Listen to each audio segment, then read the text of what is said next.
All right, guys, welcome to episode 5 of It's Personal and Entrepreneurs podcast with me, Kurt Fadden, Andrew McKelvey, Crazy Mike, and we're super happy to have our real estate attorney and friend here, Brandon Burg. We appreciate you being here with us. Man, thanks, bud. Absolutely. So we already got into some good conversation, but we always just like to kind of start out by asking, what is your background, college to now? And what are you kind of focusing on right now, and how did you get to where you are right now? That kind of thing. Yeah, no, I appreciate you guys having me here. This is going to be fun. So I grew up in Panama City. I went to FSU to law school, got my law degree. I got my undergrad, law degree, MBA, all from... You did it all at FSU. I did. I was there for quite a while. Was real involved with the Capitol while I was there and really enjoyed being in Tallahassee and at FSU. Wasn't the best time to be there from a football standpoint, but it's a little bit better nowadays. Met my wife. Me and her moved down to Tampa, worked for a large firm down in Tampa doing real estate stuff there. Eventually moved back to Panama City in 2012 and worked for a firm here in town. And then in 2017, started my own law firm, kind of community association, real estate focused. And I've had my own law firm since then. Merged with a friend of mine in 2 years ago. And so now kind of running the operations of the firm and then handling mainly the real estate development, community association side of things for the law firm. Very cool.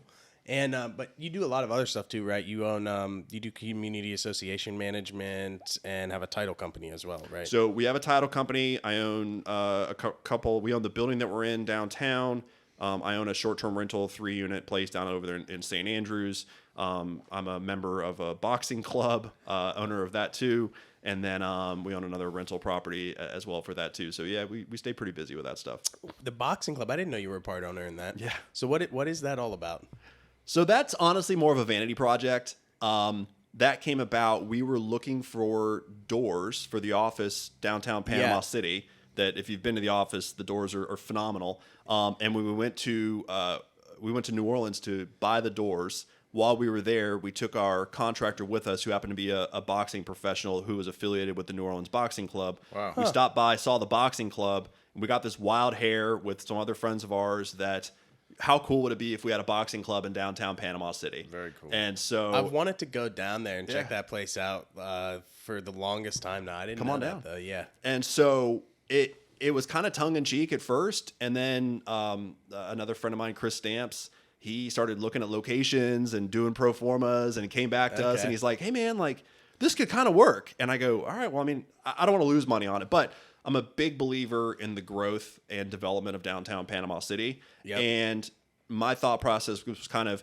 it didn't take a huge capital investment to get it going. And then as long as it doesn't lose money, which it doesn't make money either, frankly, but it doesn't lose money. And, but it draws people downtown. It's another reason to come downtown. Yeah, and absolutely. so there's this synergy between come down to the boxing club, go grab a beer at history class, go shopping at some of the shops. And so you've seen this real development of downtown, and it's become a very grassroots type thing. Yeah. And you had Alan Branch on here the other day that I saw, which was a great interview. And he's kind of the champion for downtown. And 100%. And he kind of changed my perception on the development of downtown. I had always been under the impression that it needs some major catalyst, that you need some major event to kick everything off. And then he told me, he's like, no, you don't. You need grassroots, one building at a time, one storefront at a time, one window at a time, slowly improving. And that's what's happened down there. Yeah, absolutely. You've seen one storefront change and another restaurant change and a brewery come in and then the taco stand come in and then an ice cream shop pops in. And then you get somebody like me who renovates a building and puts their law firm down there. And next thing you know, over time, you don't see the changes. But if you think back to where we were a few years ago, it is night and day. It's you have pedestrians going down there and you have window shopping and stuff happening. And where decades ago, like when I grew up in this town, businesses went downtown to die. That's just what it just was. And now they're going cheap rent. It's cheap rent and who cares? And I don't have any traffic. And so it's like dilapidated buildings. And there's no reason to go downtown. Is that like how different it is from like when you were a kid to now? Like 100%. Yeah. 100%. Yeah, even from my perspective, I mean, even I see that. Yeah, I've been here for 18 years, and I never had downtown experience growing up. Just the landscape, the streetscape, all the little changes that you expressed, has made a vast painted, difference. Utility boxes. It really is inviting. But really, on a joking side, if they have too many beers at the history class, do they get to go to the boxing event and hash out their differences? We should do something like that. No, we have had. Are y'all part of the social drinking club? Because that's a new thing. There we down go. there. Yeah, Is exactly. The boxing crew in on the social club. No, but what's been really fun is the word's not reciprocity, but we'll do events in the boxing club, and then they'll get a free drink at history class. Yeah, and so yeah. there Yeah. absolutely You is bounce off of each other. Exactly, 100%. exactly. Yeah. And so Cross-marketing. we know for a fact people have been at history class, having a beer, hanging out, and heard people sparring at the boxing club and walked over to check it out. Yeah. The vice versa is people have also gone and trained and then be like, let's go grab a beer at history class. Yeah. Like that stuff all works together. Coalesce. And when you start talking about, you're right, the utility boxes get painted, and then another the streetscape gets done, which was a major improvement. And benches new get clock put in. they put in the The new middle. clock, like all that stuff adds up. And then next thing you know, you look around and you go, there's a lot of people down here. Yeah, and I would it's even say beautiful. like my parents who are definitely not from here, whenever they visit us, we go down there and do stuff now, which I think like even when I first moved here, 5-6 years ago, that wouldn't have been the case. Well, and I have two more examples. One was this was about 2 years ago. I was over in Rosemary Beach, and we went to one of those little gift shoppy things over there, and there was a girl wearing a history class shirt. And so I asked her, I was like, hey, what do you have a history class shirt on? That's kind of cool. And she's like, yeah. She goes, now, she was like, I live in Panama City Beach, and we go downtown quite a bit to hang out. Where, like, when I That's was growing crazy, up, yeah. if you lived in Panama City Beach, you partied on Panama City Beach, or you went over to 30A. Yeah. Now, this idea that you're going to go, east to go have a good time as a young adult, that's what she was. I mean, probably early 20s. There was that. And then the second part was I had a friend of mine want to come over and grab coffee. So we went to the coffee shop downtown. He was from Fort Walton Beach, Destin area. The press? Yeah, we went to the press. He walked in, he goes, Brandon, I haven't been downtown in 10 years. This is unbelievable. And I'm like, but wait a second. You're from Destin. Destin's so cool and so amazing. Everybody wants to go to Destin. He goes, we don't have a downtown. We have nowhere like this. Yeah. And he goes, and if you want to go to Fort Walton Beach is downtown, it's scary because it's right there on that intersection of the highway and the bridge and everything. He's like, you're terrified because the pedestrian walkway is about 4 feet wide and it's a major highway Coming right off, to it. Right. So, and I go, wait a second. There's a guy from Destin who's jealous of our downtown. Panama City How downtown. crazy is this? And so it's been really cool to kind of see some of these pieces, especially when you kind of get these doubters. Like, why are we doing this? Why are we doing this? This is never going to work. Well, it's worked. And like, let's And see now how it there's goes. like this move. I mean, I don't know. Maybe you know more about it, but they're trying to make the connection between St. Andrews and downtown. Correct? All that stuff, Down right. Beach Drive. I mean, they're Yeah. trying to create kind of that way that you can get to both That's right. accessibly. Yep. Yeah. And so, there is a bit of a vanity just knowing that you're a little bit of a part of that. Like, we're just one building and everything else, but it's a pretty building, and we paint the windows when we can, and we're happy to invite people down cool. there. It's cool. But success breeds success, and it starts at one step. One entrepreneur, one building front, like you said. So It's kind of cliche, but it's like that show on HGTV over in Mississippi, Hometown or whatever it is. I mean, they kind of did the same thing with their downtown.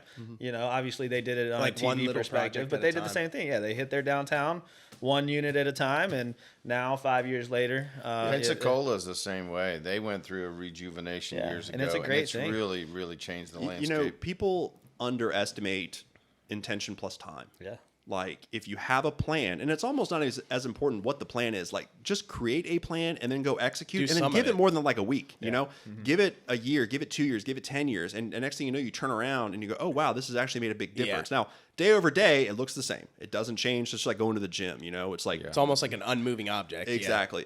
But when you reflect on things and you go, man, I remember what it looked like in October of 18. It was rough, right? Yeah. After the hurricane, you go, what is going to happen here? Absolutely. Well, 6 years later or 5 years later, it's in a great spot. So there's a lot of that stuff. Yeah, that's true. Intention plus time, like And a lot of even if just like a small portion of that plan gets done over time, it's going to make a huge difference. And not only has it physically changed a lot, I mean, it looks a lot different in 5 years, but there's a lot of future. I mean, it's a big conversation now. The whole city talks about downtown now. 100%. I mean, it's not 100%. just. So, what do you feel like? What do you feel like the next like precipice of development that we need in this area to like move forward is then? Like outside of like moving downtown forward, like what else do we need? Is it jobs? That's a big question. I mean, you got a lot of people that are smarter than I am that are working on that through the EDA and the chamber and things like that. And it becomes a chicken or the egg thing. Sure. The if we're going to talk local stuff, the big thing that holds back the local economy is the schools, and that's every major corporation and especially the military, when they look at expansion, they look at school systems and the quality of education. And the reality is, the Bay County District schools as an overall scores very poorly on that stuff. And when you look at the numbers, the reading, the literacy rates, the poverty rate, all that other good stuff, like it's not good. Now there's room for improvement, and it sounds like we've got a new. I was gonna say, do you think the new change is gonna push that in the right direction? Let's hope so. Yeah. Couldn't be any worse, right? Yeah. and there are signs, like it's been done before. Like this was done very successfully over in Okaloosa County with the Senate President. Do y'all know his name? I can't think of it, but I do know what you're talking about. Don Gates. Sorry. Yes. It's been done very successfully in the past over in Okaloosa County. Don Gates turned their scores from very low to one of the leading counties in the state.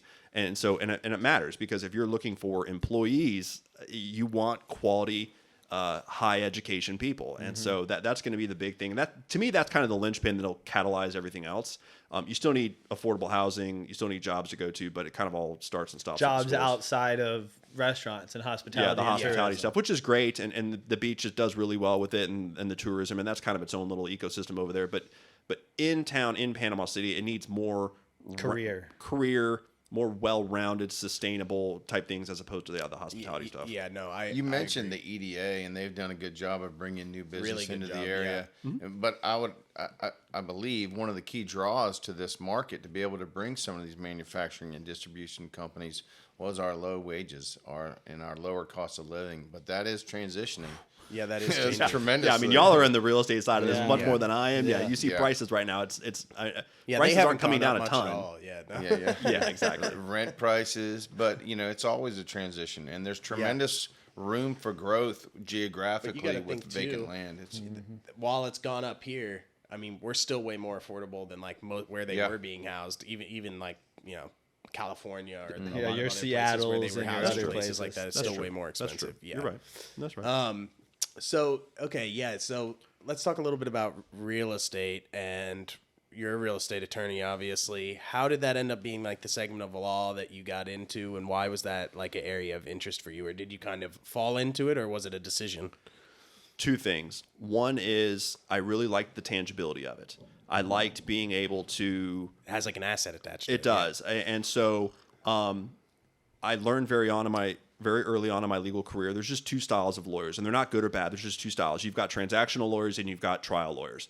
You've got ones that they want to fight, they want to go to court, they want to, they want to win, and that's great. They like it, and they want a winner and a loser, and I'm glad we have people like that. And you may argue, I don't like personal injury lawyers, but there's a place in this world for them, believe me. But you also need transactional lawyers who know how to put deals together, who know how to make concessions in the right spot, who know how to grow the pie as opposed to just ripping it apart. And I found very early on in my legal career, that's my mentality. I prefer the deal structuring. How can we, maximize for your client? Don't get me wrong. But also my mentality is like, when I'm representing clients, we're going to be doing transactions for a long time. If we kind of give everything we've got on one transaction, nobody's going to want to do business with you anymore because you've kind of screwed the other person. Sure. And that doesn't breed well for long-term success. So it's kind of like money today versus tomorrow's money. You gotta building constantly be relationships. finding the next one. Yeah. And so I liked the tangibility of being able to drive past a project and tell my daughters, hey, daddy worked on that condo project. Daddy worked on that HOA development. Daddy represents that building over there. It's just, I liked that. And then also, quite candidly, when I moved back to Panama City, the big law firm that I had worked for in Tampa, I got hired. So I graduated from law school in 2008. And I got hired. The way law school works is you usually get hired after your second year summer. So you clerked for a law firm. They offer you a job. So that whole year of fall of 07 to spring of 08, I had a job lined up. Well, I'm going to go work for the real estate attorney at this big firm. Well, we all know what happens in 08.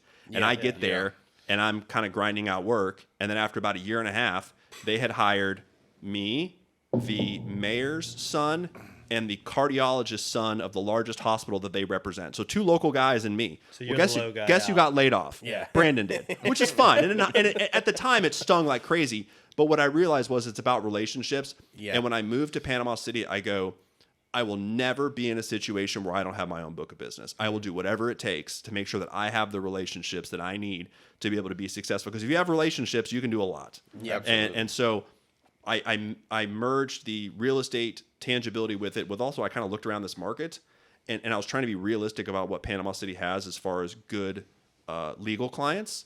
And I was looking at these community associations, and I'm like, who's representing all these buildings? These are like little cities. Yeah. I've got clients with multi-million-dollar budgets, bigger than Parker, bigger than Springfield, bigger than Callaway's budgets. And HOA budget. and it's like a HOA, building. Yeah. HOA, and it's a building, and they've Yeah. got hundreds and hundreds of shareholders, and then add the complexity of, I'll tell you what, let's make it more complex, and we'll stack them on top of each other too. And so, Yeah. so things leak, and people. I mean, I wrote a letter this morning to a guy, and it's not that big of a deal, but they didn't install the flooring correctly in their unit, and it's causing noise to the unit below them. So it's a small thing, but there will be no technology, there will be no AI that outsources the issue of community associations that need to find a way to get along legally. Yeah. There's no chat GPT on how do you make it so that this thing doesn't leak anymore. Yeah. Who's responsible for fixing 100%. it? Real world scenarios. Yeah, and so it was a good niche. Nobody else seemed to be doing it and doing it well. I jumped all over it, and we grew that business, and so it stays very consistent. When the economy's great, they're doing fine. When the economy's bad, they're doing fine. And so it's been a good, just kind of great way to grow the practice from there. There's one thing that you said that instituted in me that you are absolutely in the right place of being a real estate attorney, because every single real estate agent, when they drive through town, they tell whoever's in the car, I sold that house, I sold that house, I helped somebody buy that house. Same thing you're doing as a real That's estate interesting. attorney. Yeah, I like Yeah. that. Yeah, for It's sure. true. Mike does that all the time. I do. He did it yesterday while I was looking at another house on the computer. He was like, "Oh, Guilty as scroll charged. up, just a little bit, I do bit." it too. That one, yeah, I sold that one. I always sense my wife just being like, yeah, whatever, who Yeah, cares? good for you. Good for you.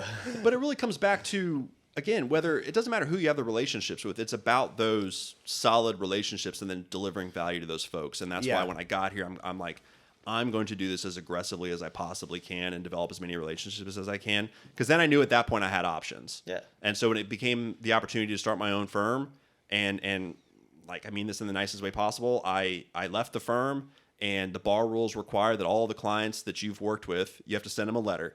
And the bar rules say, the letter says, dear client, Brandon's leaving the firm. You have 3 options. Go with Brandon, stay with the firm, or hire somebody else.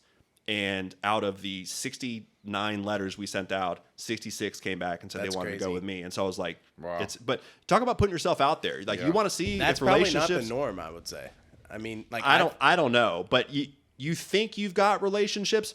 Tell them to sign their name that they're sticking with you, and that's just a different Yeah. level No, of yeah, I mean, commitment. I've gotten a letter like that before, and we've never chosen to go with the person that was leaving. So, I mean, what I mean? really? So, yeah, I think that's not normal to a degree. It says something for your level of Yeah. service. I was gonna say, you believe in yourself, you believe in your service, and you're confident in what you can do, and you run with it. But I your mean, it's kind of client- like we were talking about on our last episode with Chris. I mean, you gotta have belief in the service you're providing for yourself, because nobody else is gonna do it. And you found a niche in this market that nobody else seemed to be doing at a high level. It is, and it's also kind of the grass is green where you water it. Yeah. I've seen people, Yeah. and I've been at it long enough now where I've seen people kind of come and go, and they'll start showing up at some of the industry meetings and whatever, and they'll be, oh, I'm going to do this, and then 6 months later they're like, oh, I'm not fell with it. I'm out. like, yeah, but if you seriously, it You just gotta doesn't stick take with it. 10 years. It probably takes 2 or Yeah. 18 Yeah. months or something, and they just won't stick with it. Yeah, that's a lot of things, though. Yeah. That creates opportunity, though.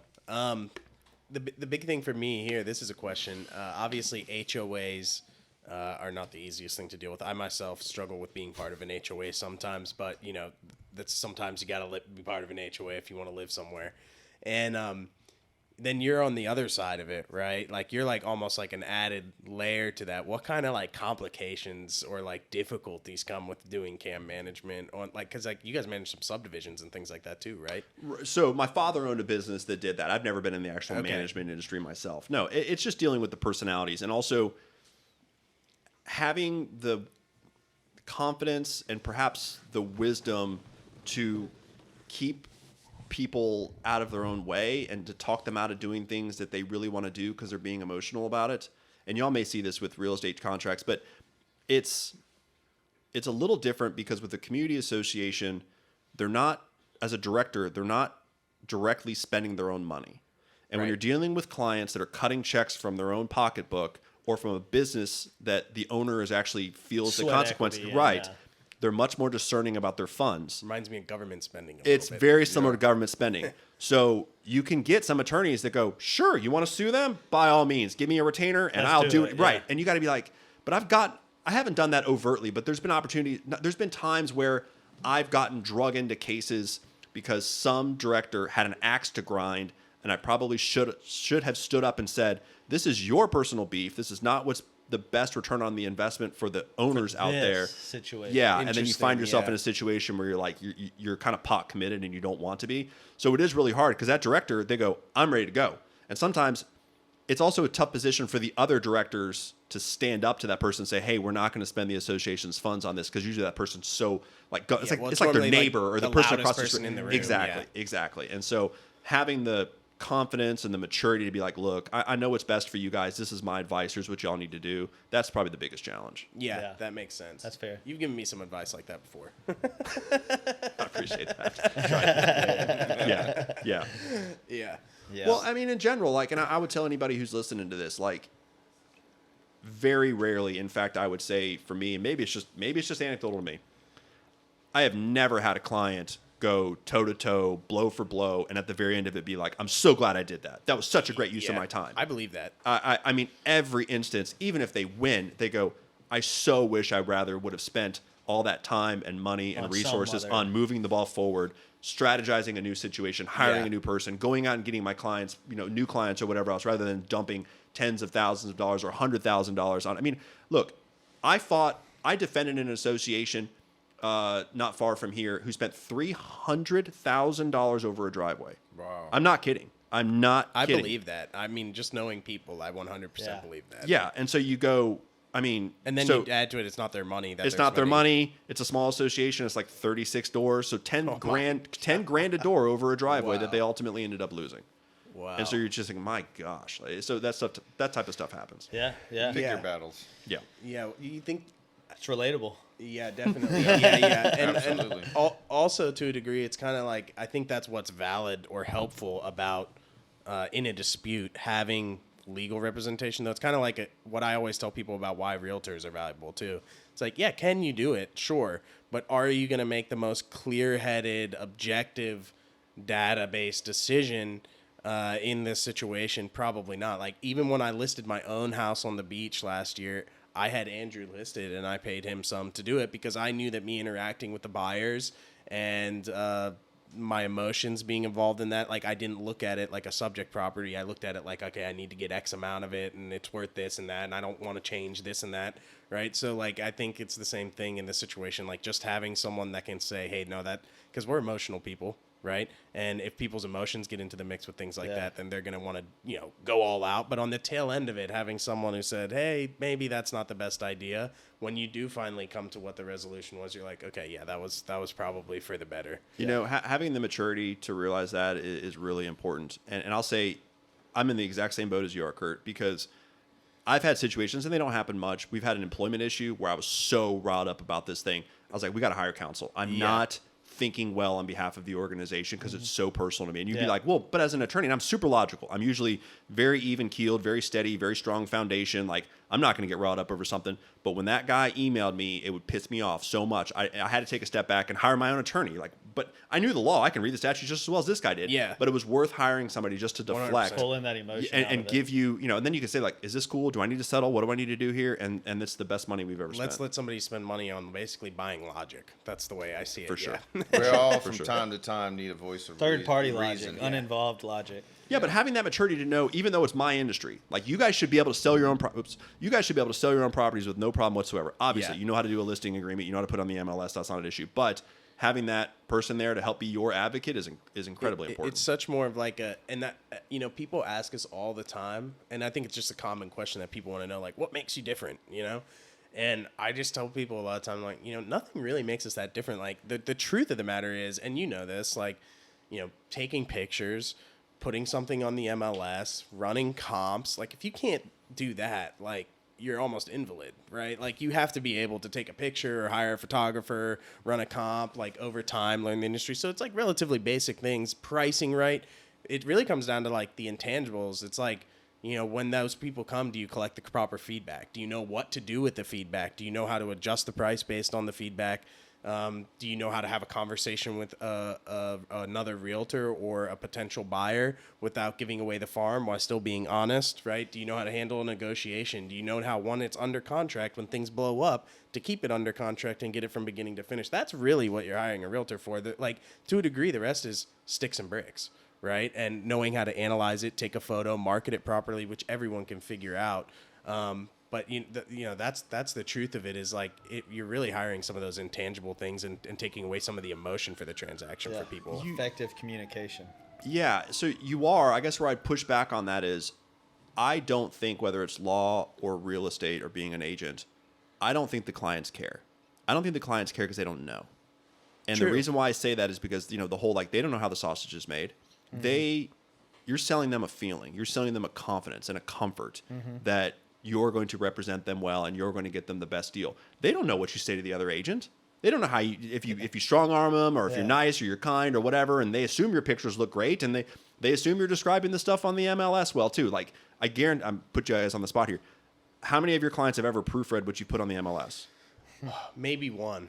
Yeah. Right. A really Not difficult many, one. yeah. Right. Yeah, exactly. Yeah. Exactly. So all these things that you do to add value, Andrew proofreads all of them, though, because I'm terrible with grammar. that's different. That's different. But like, Checks and balances. I can tell you, my clients have no clue what I do, and I don't mean that in a bad way. I they just trust like you. they trust me. Yeah, It's a you've feeling. built Yeah. that relationship. You've given them that feeling. They have confidence in That's believing true. that Do behind you- closed doors, you're doing what you said you're going to Do do. you answer your phone? That's the big one. Are right you there. responsive? Do you seem to care about their concerns? Are you able to solve problems for them? Do you appear to be moving the ball forward? Like, if I'm handling a litigation case, I love my clients to death. They have no clue if the next step needs to be a request for production or a deposition, or Yeah, should we we go don't to know. trial, or should we move Continuance or whatever, They have yeah. no Yeah. idea. They just want to know, like, does Brandon seem like he has it handled? Is he updating me? Does has he told me about what's going on lately? Like, does he seem prepared when he shows up for things? And I would imagine that's pretty similar for your agents. Like, do they show up for listings or show up for appointments prepared? Do they know what they're talking about? That type of stuff. And The answering your phone part, to me, honestly, I know that's crazy, but in today's world, it's yeah. do you answer A lot your of people phone are super inaccessible. and do you communicate, like, to your point, the feedback, hey, we have this showing. I mean, those two right there, I think are huge in today's world. Yeah. Unfortunately, it's sad to say that, but I don't know how many digital- clients tell us, man, when we're calling the expireds, I didn't even know my listing did expire. I called an Or- expired listing yesterday Yeah. in reference to that, and I said, hey, this is Kurt Fadden with the XP Realty. I was calling because your property is such and such. And she's like, wait, it's expired? I said, yes, ma'am, it's expired. For 3 It days expired now. and I had the, the exact date and, all that stuff. You and know, she's and- like, I had no idea. And my agent never reached out to me.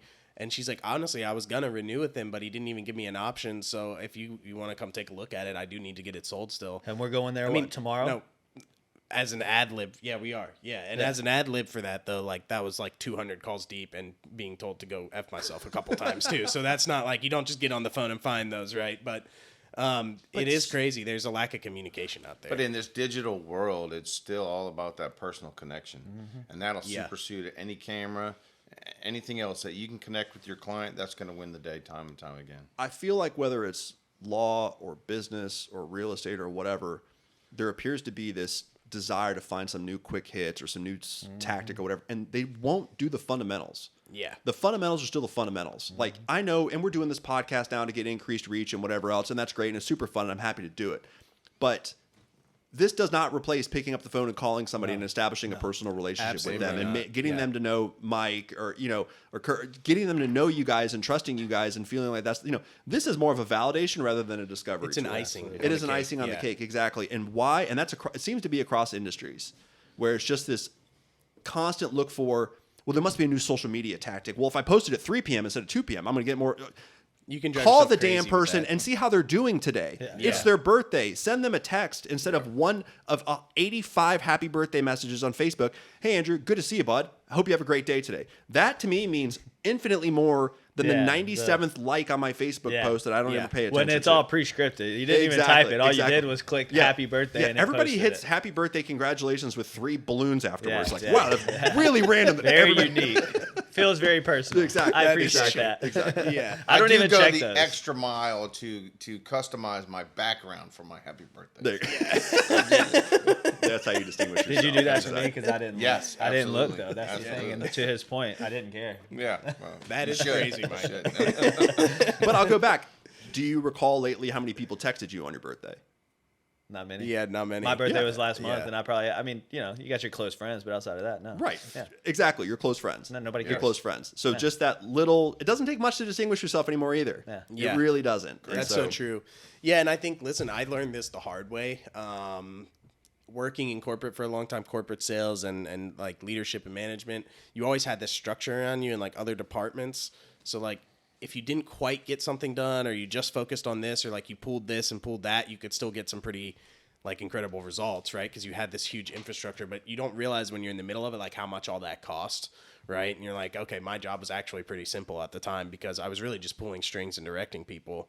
And then you kind of work for yourself and you're like, oh, wow, you know, if I don't do it, no one does it. There is nobody to lean on. And I fell victim at times. Like I came out of the gate very hot with real estate and I, you know, got listings and a couple buyers.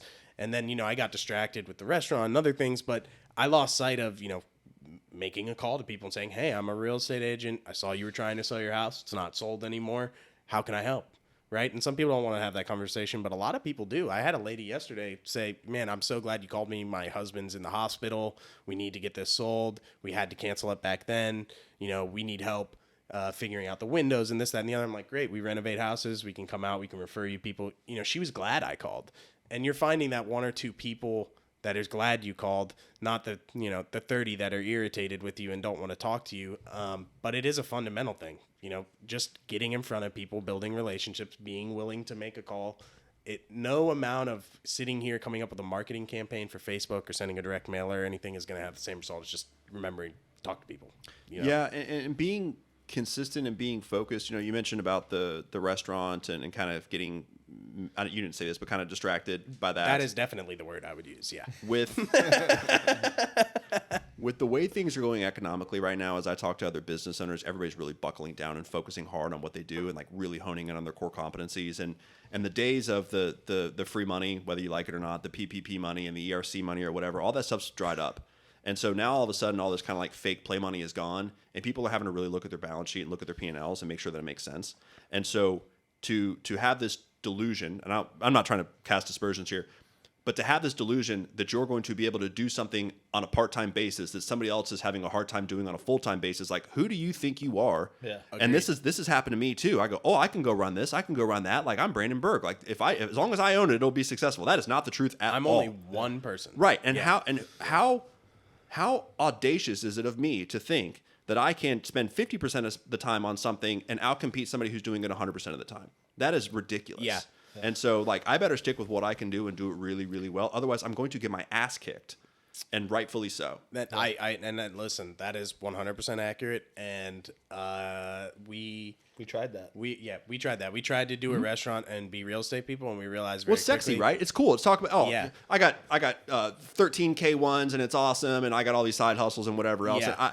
And I talked to, and I was really had the pleasure here when I was sitting on the side and listening to Chris talk about kind of creating your group of I don't know if he's generally talking about men, but sort of like a group, a tribe, so to speak. Absolutely. And I have been very, very intentional about that, especially over the last couple of years, because as you start getting more of a leadership role and start doing things, you start realizing, I mean, I'll just be very candid with you guys, it starts getting very lonely. Oh, yeah. You start looking around and you go, That's not relatable to me. Yeah. Yeah. you know, not very many people are even trying it. Not very many people are being successful at it. Yeah. And so as I've talked to these people and talked to other men that are fathers and husbands and business owners and things like that, like you have to hone in on something. They're all just really nose to the grindstone on one single thing and trying to do it as best they can. Now, I have other friends that have been, you know, they're 10, 20 years ahead of me. They've had their exits. Now they've diversified and they want to keep their money. That is a different stage of the game. And there's this comparison where it's like the diversification didn't get you there. The sole focus on making something successful is what got them there. It's diversification keeps them there. Yeah, they got to the point where they can make it a residual and branch out. Focus a little is more.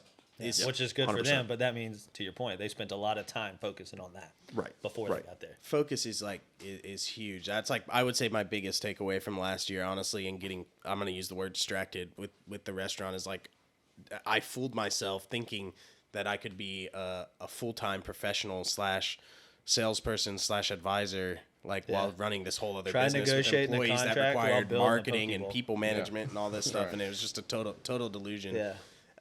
But now, we have created everything here in such a focus that we almost there's some days we don't even see each other. Andrew's at a managing flip projects. I'm at a listing appointment meeting with our retail clients, and Mike's meeting with a wholesale client or a potential property that we're going to buy to flip, and we have our meetings and get back together and they co-insert, and we have a structure that pays us all on all of it, but we just work on our sections. We're hyper focused. We know which thing we're focusing on. We come in, and that result has been extremely different from the result of what happened at the restaurant. That's exciting. I'm happy for you guys. That's really cool. Yeah, so that's been interesting. But yeah, and so you guys renovated some houses too, right? You guys have some, you and your wife have some Airbnbs, is that correct? Yeah, we kind of stumbled into that after the hurricane. I wish I could tell you guys, it was all by design and we had this great timing and whatever else. It kind of just shows that just playing the game is important. Yeah. I used to think you could time things pretty well, and now I don't. Now I think it's more so just long term, sticking with things. And so I wish the story was sexier, but what it was as a law firm, because I do represent community associations. When the hurricane hit, we helped a lot of associations with their insurance claims, so we actually did fairly well financially with that. And we had accumulated some money, and I remember driving around the Cove, the neighborhood that I live in, and there was still a bunch of blue tarps on roofs everywhere. And while right after the hurricane, rightfully so, there's a ton of sympathy, well, I'll help you out. Well, that sympathy wears off after a certain period of time. And I know it sounds callous, but after that's what we do. After you see blue tarps on roofs for months and perhaps a year or something, you're maybe kind of get going here a little bit. And so literally me and my wife, Jennifer, I think we said, quote, "I wish somebody would do something with that house." And then we kind of looked at each other who the hell is they? Who the hell is somebody? You're waiting on somebody else. Waiting on somebody else. And we were in a position where we could pay cash for a house. It was $100,000 house. We paid cash for a house. I said, Jen, worst case scenario, we'll fix it up. We won't make any money. We'll have less than $100,000 when we sell it. But I don't know. Let's give it a shot. And so we fixed up one, and we got lucky because this was also in the 1920 time frame. Prices were going up. Also had no appreciation for how much prices were depressed after the hurricane. So we did well with some of the fixes and the flips. We took some of that. We ultimately did a project at a historical house over in St. Andrews. Yep. I've seen the pictures of that one. Fixed that up. The design elements are all my wife. It's beautiful, and that's been working out really well at this point. But even that's a matter of sticking with it, because we bought it probably right at the beginning when all the Airbnb stuff was just really taking off. Boomtown. Yeah. And so it cooled off a lot since then. It has cooled off a lot since then. But what we're seeing is, and people can obviously push back on this, what I hear is once you stick with it for a year or two, you start getting better placement on the... It's very true. Yeah. You start getting... The algorithm improves. My wife's worked very hard at being a super host, so she's got all that credibility on there. We've got a bajillion 5-star reviews on there. So now, while everybody else is having struggles, and I see the Air DNA rates going down and things like that, we're not seeing that. But it's also been a lot of work. And so, people say, your returns are so great on the short-term rental. So is the time commitment. Yeah. I've got another rental property that we just happen to hold on to because I've got an amazing tenant there who my involvement with that is just text him once a month saying, hey man, just don't forget about your rent. And it's easy. But that one, and I'll share some numbers, that one cash flows about $700 a month, which is great, but it's one text a month. And so it's not that much work. The other one cash flows a lot more than that. But I mean, last year, do you remember when the Christmas Eve it froze? Mm-hmm. Remember we had ice. People were out freezing stuff on purpose. We had pipes breaking. We had heaters that couldn't keep up with things. We had we had guests complaining it's freezing there. Yeah, I bet it is freezing in there. It wasn't designed to be 29 degrees outside. 26 degrees right. And so it is Florida. Yeah, so literally Christmas Eve, my wife is running around dealing with this stuff while we're wrapping up presents. While you're and stuff. Santa Claus. Right, exactly. And so, as far as your return on time, I don't know that it's a lot different. But I mean, I say the same thing all the time. I have, one Airbnb that me and my dad own and manage on the beach, and it's like, there's always something happening over there. And it was renovated like when we bought it and moved stuff into it, but it's a constant project. And then like you don't account for all the R&M cost on a thing like that. Like it's just constant. just bought a new dryer for it. Yeah, Yep. yeah, exactly. So like those things are always popping up, and then you're kind of like doing the spreadsheet at the end of the month, and you're like, man, that wasn't that great, Right. And I was over there quite a bit. Yeah, exactly. yeah. Exactly. So, but it is about getting good at something. I think you can do really, really well if you build a long-term rental portfolio. It's going to be $500 a month at a time. And even in now's market, and y'all would know this better than I would, I don't know that you're going to buy turnkey rentals that are going to cash flow $500 a month right in today's market. You're probably going to buy them and they might break even. Yeah. So your play is to hold on to that for a while, and hopefully as appreciation happens, or rates go down, you can refi in and all of a sudden create that Have a cash little flow. bit. Truth. Yeah. Unless you're buying fully cash and finding a pretty decent deal, which you can right now, and you don't have a note, then yeah, you can find a cash flowing short-term rental. But if you're doing any financing at all, even like 40-60 or something like that on the beach, I tell people right now that call and are interested before we even go look, these are lifestyle properties. Like it's for like an 8 to 10 year, if you want to try to make money off of it, if you want to like break even and pay for it or only pay a little bit to have it and come here as much as possible, then yeah, it makes sense. But if your expectation is to make money off of it right now, prices have gone up too much and interest rates have gone up too much for the net numbers on a short-term rental. We'll couple that too, and we're getting a little inside baseball here, but like the condominium market in Florida is seeing some enormous headwinds. Oh, yeah. With all these things that are going on with the structural integrity reserve studies and milestone inspection reports and insurance rates going up and things like Absolutely. that. I mean, it is a struggle out there. Or HOAs. The special assessments are crazy on condos. I mean, tens of thousands of dollars for certain condominiums. They have deferred maintenance for so long that it's finally starting to catch up with them. And the way this new legislation works is they're no longer going to be allowed to do that. So it's all going to come to a head in the next year or two. You're going to have to start dealing with it at the appropriate time. Right. And the legislature has said the appropriate time is now. Yeah. yeah. Well, but like, even for it's like new not buildings, tomorrow. like if a new building's built now, you can't wait 10 years to do maintenance. Then maybe there's That's true. 5. You're going to That's have true. at 5 years, you have to do X, Y, and Z. Yeah. The issue will work itself out over time. But right now, you have a lot of buildings that have been Just solely focused ignored. on cash flow and return on investment. Well, how do you increase your return on investment? You don't reduce spend. you reduce expenses, right? And so, but you reduce expenses, the roof still wears out at the same time frame, even if you don't save up for it. Depreciation's still a thing. Exactly. So now all these things where they've been punting and punting and punting and punting and putting lipstick and band-aids and things on these things, they're just not allowed to do it anymore. Yeah. Couple that with also the insurance premiums that are going sky high.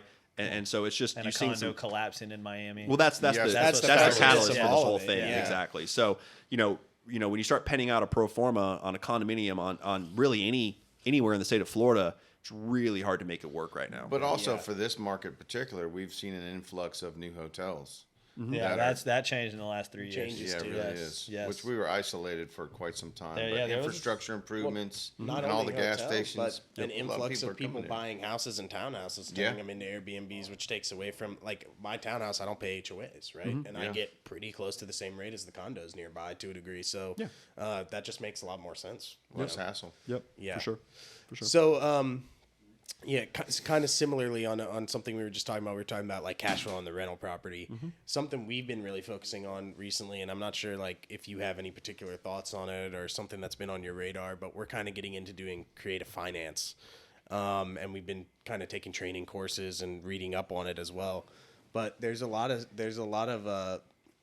stuff out there right now for sub-2. And I know you and I have talked to it a little bit about it, but basically what we've started to figure out is there's a lot of people out there that are dying under a payment and don't necessarily have a lot of equity.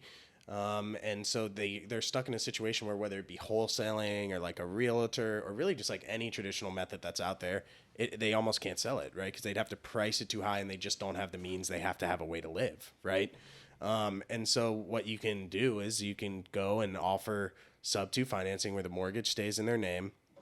Totally legal way to do it, and you set up kind of like an assignment company that pays that mortgage every month, but you get the deed and you assume the property, and you can even go in there and do renovation work and rent it out. And so the main goal is just to make sure that the pity, right, is less than the rent, right? And you can buy any deal, even if it doesn't have equity or a small amount of equity, and you can give them a little bit of money to walk away from the situation. It helps them out. And then now you have a cash flowing property, and maybe you only put out 10 grand, $5 grand, $2 grand. Right. And there's lots of people out there that want to do this. And so it's kind of an interesting thing because it opens up rental game to people who may not have the capital to get into real estate in the same way that other people are in rental game. And now you don't have to burn necessarily either.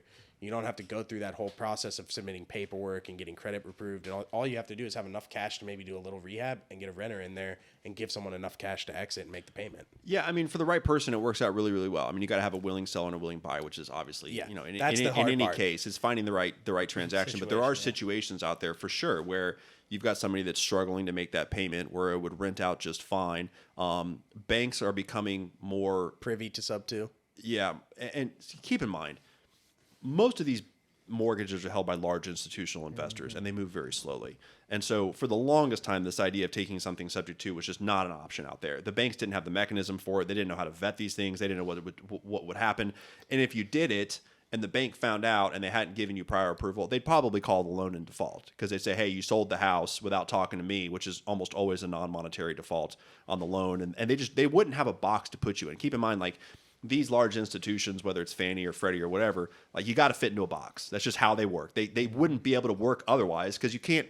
They're not local banks. Local banks are usually great because they can analyze a deal and they kind of more traditional banking models. Like, I want to lend money to you, Mike, because I know you and I trust you, and I know you're going to pay me back. Well, if you're Fannie Mae, you can't do that. I mean, you got to show me your income level, show me your debt to equity ratio or debt to income ratio, blah blah blah blah. Okay, so now they're starting to see this model and that it has to work. And so now there's forms and procedures and there's a way to vet these types of things. And so I do tell clients, you really should make sure that the mortgagee is on board with this. Because I think you're taking kind of a risk to go ahead and do it and not tell the mortgagee that it's happening. Because if they do call the loan, it kind of blows everything up. Yeah. And so what would happen in that instance? They'd foreclose and they'd have every right to. And you don't necessarily have a right to resell at that point. You'd have to refinance it. I mean, you'd have a right to resell it and go pay them off. You would, but you'd have to come up with money quick. Then if you bought a deal with no equity, you're kind of stuck. If you bought a deal with no equity, or you bought a deal and you got it because they had a mortgage that perhaps had a little bit of a lower rate on it and now it's higher, now you're just looking at a situation that doesn't look good. Plus, you're going to be named in a foreclosure lawsuit. So it's not the end of the world, but it's a situation that if you ask the right questions, you could probably avoid it. Yeah. No, that totally makes sense. Yeah. But yeah, there's all kinds of creative financing options that are going on right now. I'm still seeing a lot of seller financing. That's exactly where I was going with this. A lot of people do have equity in their houses, don't really have another place to put it. That's just changing a little bit now that CD rates are going a lot higher than they were, probably a year or so ago. But some people are saying, hey, give me 8-9%, which isn't that crazy. And I'll seller finance it for you. Here's something that people are doing too. We were just talking about this earlier this week. So there's actually kind of a hybrid going on that people are starting to do. Oh, really? Where they will sub to the existing mortgage balance and they will seller finance the equity that they agree on the contract, and they're doing a hybrid subject to seller finance deal, and the payment gets split. It makes sense. I mean, if the numbers pan out, go for it. Yeah. All very it's pretty doable. Interesting though. It's and then we were talking. This is total theoretical. I probably wouldn't want to do it, but we've done some crazy things with assignments and stuff before. But in theory, I guess what would happen if someone's subject to a subject to? Then you could you assign the subject to deal that you bought to someone else? Yeah, to somebody else for sure. It's for sure because you don't have arbitrage almost. Possibly. Yeah, I mean, you're more. It's not so much subject to as subject to, because then you'd have to have another mortgage on top of it, which you wouldn't have. It's more like assigning a subject to. I like what you're saying, though, but you probably could arbitrage that somehow. Yeah. There's an opportunity. I don't know if I really. There we want go. to I think do Kurt it, may be but getting a little out over his skis on this. I'll take guilt for that thought. He threw that one up. Yeah. The Crazy Mike. The other thing you said earlier, which is a little known fact about Mike, is that blue tarps are actually his guiding post. Oh, absolutely. There we go. Ding, ding, ding, ding, ding, ding. Blue tarp. Let's go talk to him. Man. There you go. It's like a calling card. Let's get Trace. Let's get the number. I like that. Well, we're all in the business of helping people. Yeah. And, people argue or complain sometimes that, some people are compensated more than others. And I'm going to get a little political here. But I've always taken on the mindset, not always. When I matured, I took on the mindset that we should be compensated to the degree in which we help somebody. Now, doctors and lawyers are always put into a pot together. Why they're compensated in such a high degree, or should be compensated in such a high degree, is because you're helping somebody at arguably the most difficult portion of time in their life, a pinnacle, element that can create, push your life in one direction or another. A doctor, obviously, if he doesn't perform effectively, you could die. And lawyers help you navigate the legal elements of our culture, of our structure. It's and they've spent so much time learning all the elements and aspects of their profession. As realtors, you're dealing with the most important asset that an individual or couple or owns. For most people, the most expensive asset they'll own. Yeah, so there's a lot of similarities, but it's all really at the end of the day of helping people. At least that's my focus. Lawyers, doctors, realtors help people navigate the landscape in the most challenging, difficult times of their life, potentially. So Yeah. Yeah, absolutely. help somebody, make some money. I like that. I like that a lot. Yeah. What would you say your least favorite and your favorite part of being an attorney is?